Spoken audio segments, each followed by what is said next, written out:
Көрермен, азыр сіздерге сунуштаган 9 сотук жерге келдик. 4,5 сотуктан 2 китепке бөлүнүптүр. 4,5 сотук жери 1 миллион 600 миң, 4,5 сотугу 1 миллион 600 миң. Биз Кызыл Байрактабыз. Караташты барыңыздар билесиздер, Жол асфальт, маршрут каттамы бар, базарларды айттым, мектепти көргөздүм. Демек, беш кошкон эл. Айлана тегеректе кошуналар мына сип панелден 2 этаждуу үйдү салып турабыз. Бул жакта үйлөр катар-катар, беш кошкон. Кудай буйруса, мэр дагы аракетте таза суу чыгат. Мына жерде жол асфальт, канал бар. Каналдан сууну алып чыгыптыр мынакей. Мына каналдын суусу. Шланг менен тарттырып чыгыптыр. Демек, суу чыгат. Кошуналар жакшы.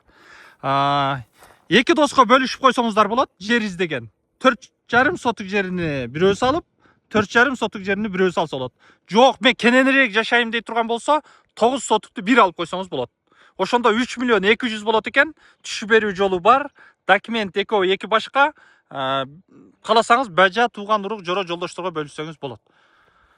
Кызыл Байрак шаарыктор мектеби жакын болсо, базары жакын болсо, жолу асфальт болсо, маршрут каттамы болсо, суу свет бар болсо деген агылы досторго суу маселеси чечилет. Каналдын үстүндө азыркы жер.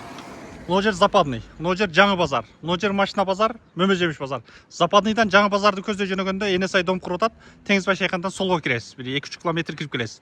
ХБКдан, Кара суудан, Объездной жолдон, Жаңы базардан Западныйды көздөй жөнөгөндө Теңиз бай чайканадан Энесай куруп аткан домдон оңго кирип келесиз. Жол асфальт. Кирип келсеңиз мына мектеп бар. Бул мектептен өтөсүз, 400 метр өткөндө 4-көчө чыгат, солго чыгасыз. 127 маршрут Жаңы базарга, Западныйга, Раванскийге, Фуркатка 6 километргече барып келет.